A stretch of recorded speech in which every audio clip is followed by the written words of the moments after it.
Hello everyone and welcome. I'm Sarah from Handmade After Dark. I'm an independent Stampin' Up! Demonstrator in Australia, and welcome to my Thursday Tech series. So this is my monthly technique class that I run on a Thursday night, and so each month I do a different technique, and the following Wednesday, for those who are on my email list, I send out the project recipe, which includes all the products used and the measurements, and then you've got the video for the tutorial. So if you're not already on my email list, if you head over to handmadeafterdark.com.au, you can sign up there. I'll put all the links in the description below. And you also get my Funfold Friday series, which is my other monthly class. Same thing, products and measurements in the project recipe, and then the instructions in the video. So this month's technique is the pop of light technique. So this is one that uses blending brushes, and I will just switch my camera around.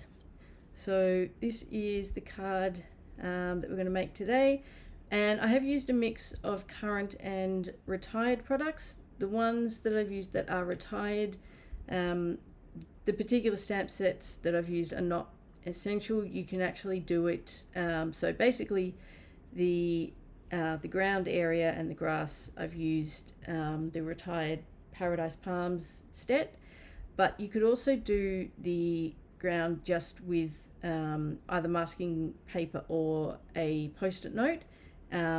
Tear it and stick it down, and then just blend black ink along there, and then for the grass you can use a Stampin' Blend, the black Stampin' Blends, or the Stampin' Right markers if you still have those, or any set that has anything similar to this. So Darling Dinos has a little grass one, so you could use that.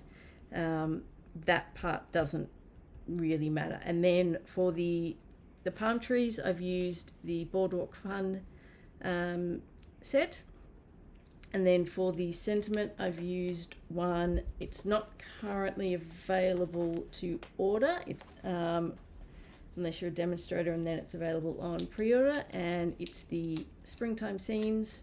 So I've just used the sentiment from that one.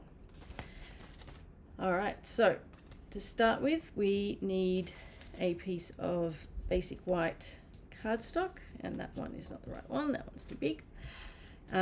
Although, speaking of size, I do usually start with a piece slightly bigger than I need, and then trim it down at the end, just in case I sort of get too dark edges, and want to trim those down. So I do start with something a little bit bigger. And I do recommend you have either some scratch paper, whether it's photocopy paper or Stampin' Up's grid paper, underneath your work surface. Alright, so to start with, we will do the ground area. So once I find, there it is, my Memento Black. And with this one, because of the nature of this stamp, I can just basically stamp it repeatedly over my cardstock until I get the depth and the coverage that I want, and don't really have to think with this one too much about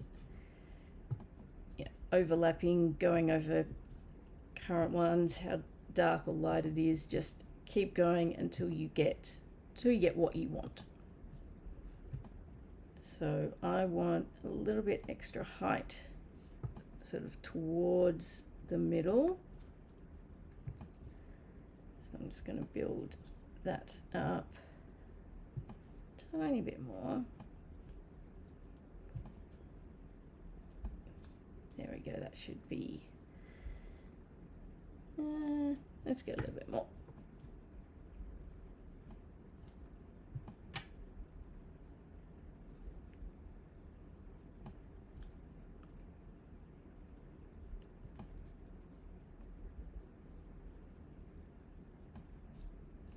There we go, that should be enough. And then I'm just going to bring in, and I do need to remember that because this is red rubber, sometimes I get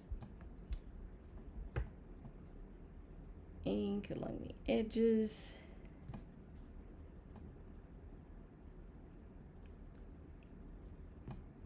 Doesn't matter so much along the bottom, but the top does a bit.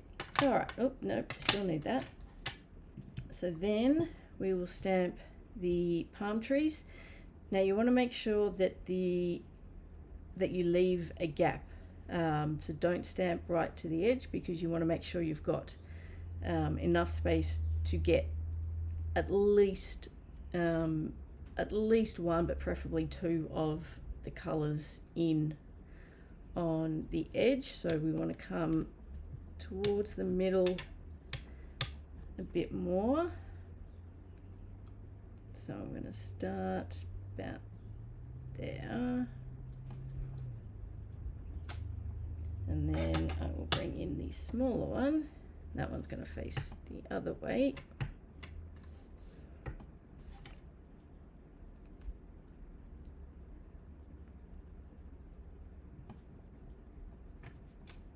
Alrighty, that's that. Now for this one, I'm adding, as I have in the sample, I'm adding some water. So I'm going to do some Pool Party first, and I'll just want to move the cardstock away from the black, because I don't want to pull that black in when I'm adding the other colors, particularly as these are much lighter.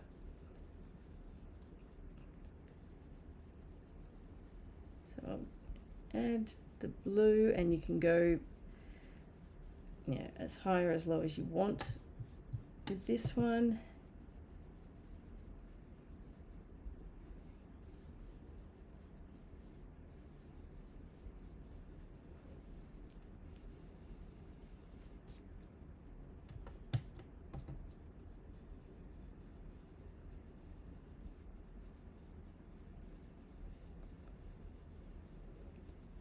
Try and get a bit of variation in the color if you can.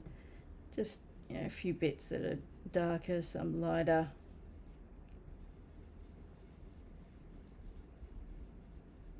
Just so it looks a little more realistic.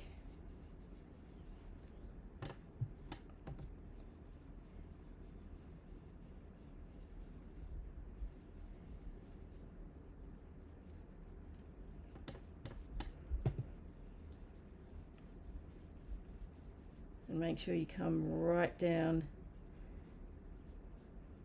to the border of where the black starts. Just be careful that it doesn't start to, you don't start to pull that in, but you should be fine. Just be mindful.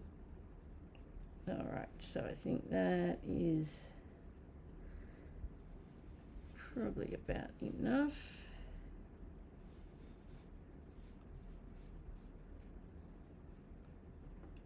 Might just add a little bit more in the center.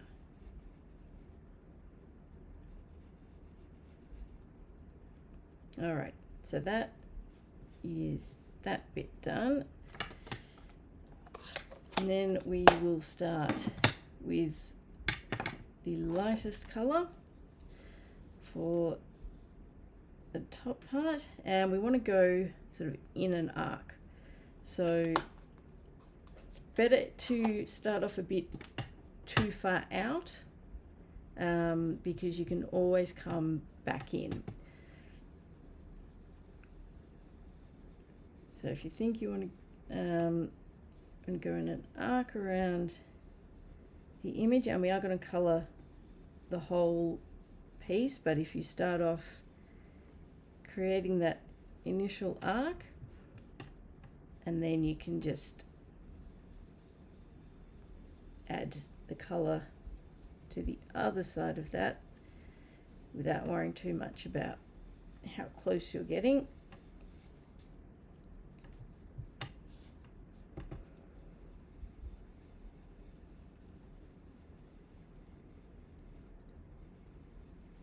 And I do, for this one, because we've got the water, I do actually want to come in around the bottom. So just a little bit, but I do actually want to create sort of a bit of a circle. So you will, of course, because you're coming in across the blue, get a little bit of green, but I actually quite like how that looks. So, and it just sort of helps the kind of blends in a bit better. At least I think it does. And then we're going to come back around, come back in a little closer if you feel that you've got, you know, enough space that you want to bring it just a little bit closer. And you can come back later after you've done other colors. You don't have to do it now.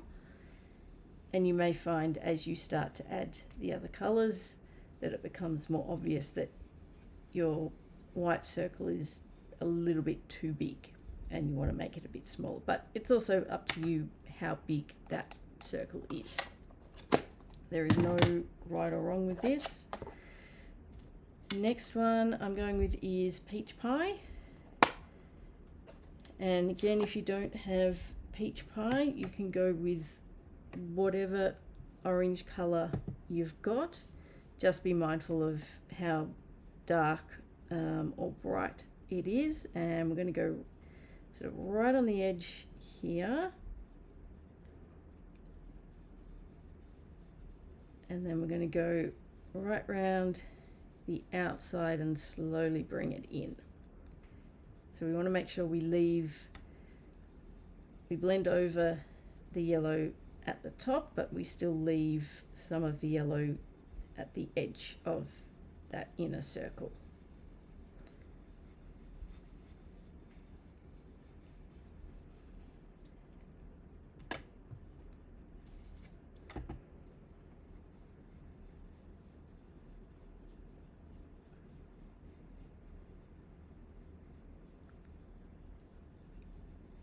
So we'll come in a bit further in the middle now.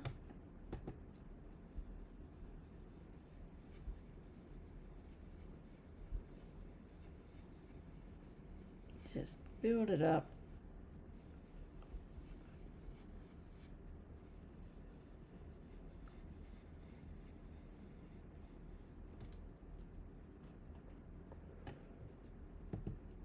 And I'm going to add just a little along the bottom here, not a lot, just a little. It's sort of barely noticeable, but it's just there. All right, let's add a bit more.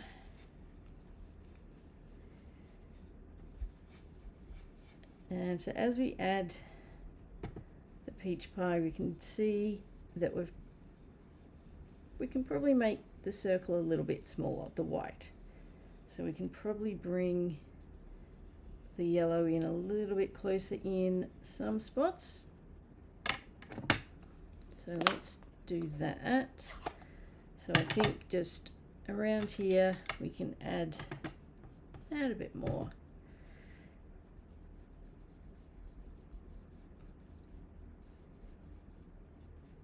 And the good thing with the lemon lolly, because it is so light,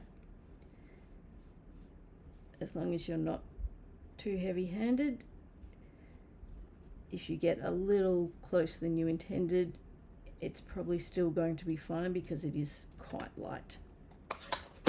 All right, let's bring a little more peach pie a bit closer now.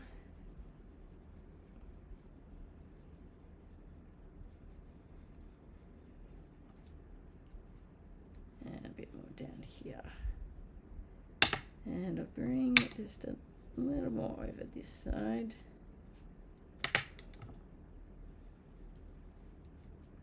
Okay, let's leave that one for now. We may add a bit more, but we will bring in some melon mumbo.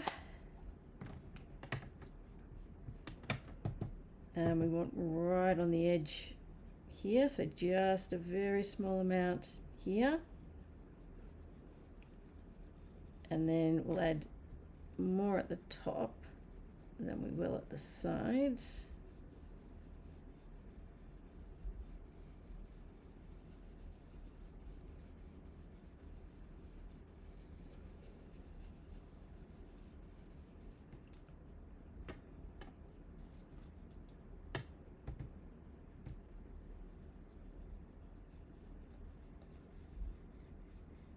A little bit down the side here.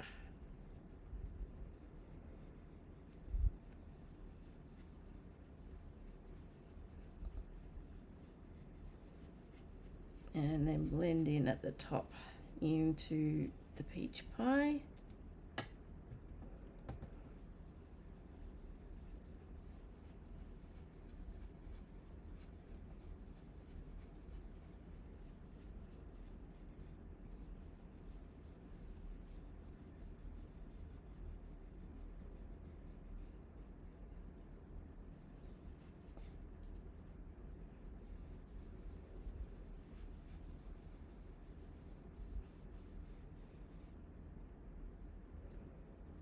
And I reckon we can add just a little more still.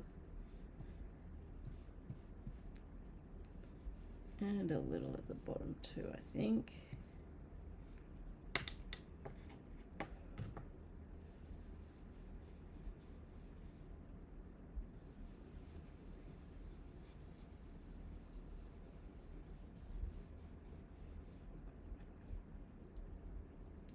What do you reckon?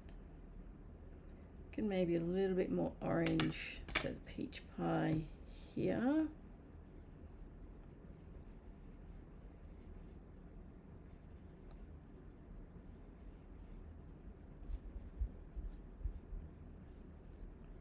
And then we'll bring in a bit more of the melon.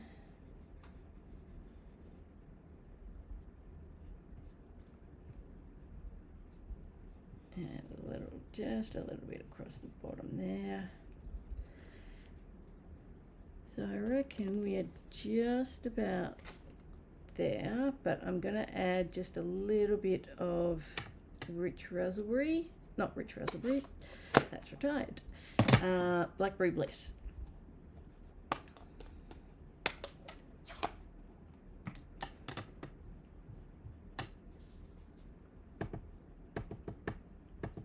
So I don't want too much, and I'm just going to start up at the top.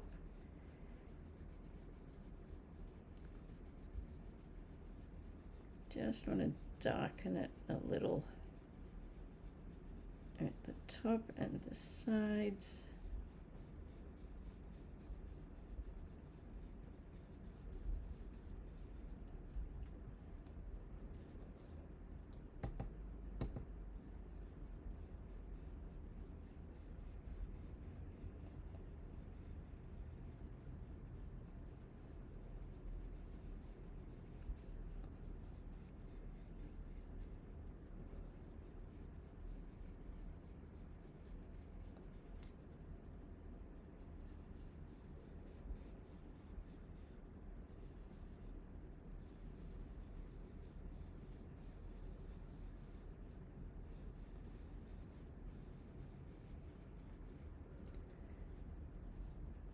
And I reckon that's just about it. I'm going to bring in a bit more lemon lolly here, just to blend that in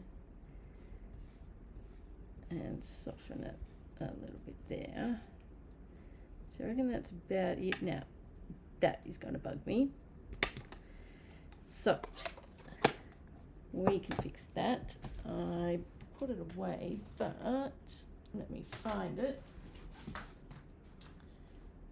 Sunrise sailing. Just going to add a couple of the little birds. So I'll probably put one there, we'll add a couple. And then the sentiment, of course. So We want to get it over that little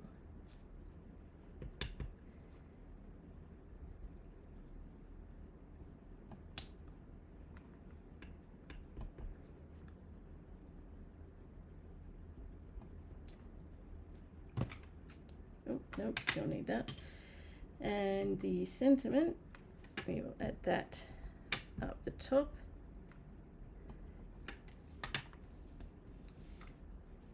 And because I've got, I was going to put that up there, but because I've got the birds there, I think the other side is going to work better.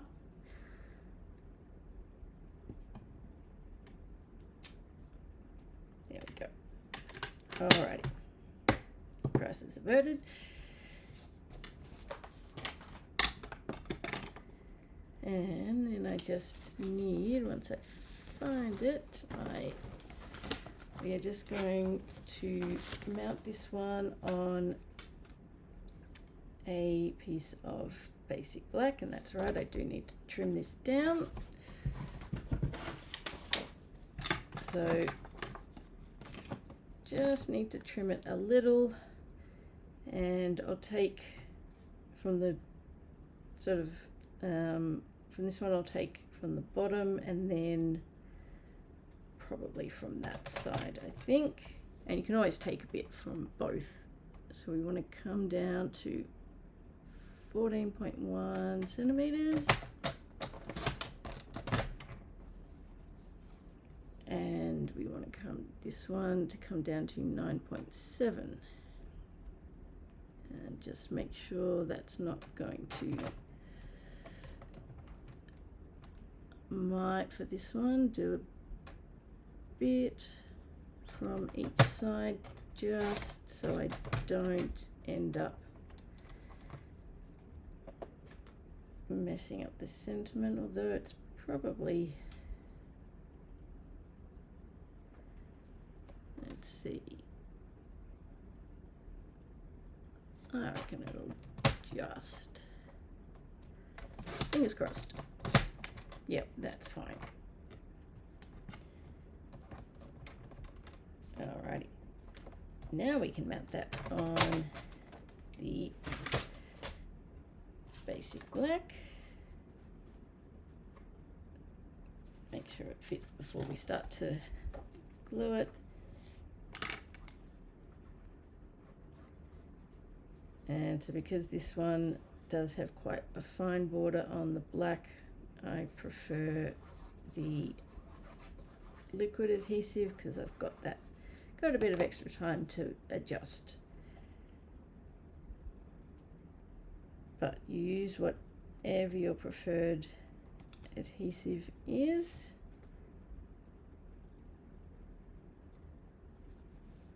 I just like the little bit of extra time, particularly with fine borders, because a lot of the time I don't get it quite right straight away.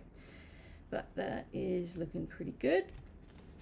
And then we just need to mount that on a Melon Mumbo card base.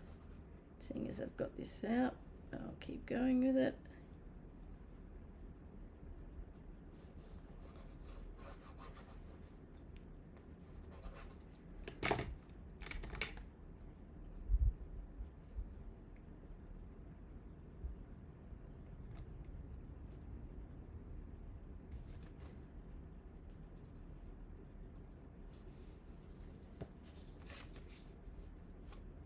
And there we go. So normally I do add embellishments. I do like my embellishments. I almost always add them. And I did want to add some to this, but I found that it doesn't really work all that well. I couldn't find anything, either current or retired, that didn't it kind of detracted from the rest of the card. So I think for this kind of design, you can get away without embellishments, but if you want to add embellishments, go for it. I found that it was fine without it. It didn't need them, but doesn't mean you can't add them. You may have one that is absolutely perfect for this type of card. Alright, so that is the pop of light technique. I'll switch my camera back. There we go.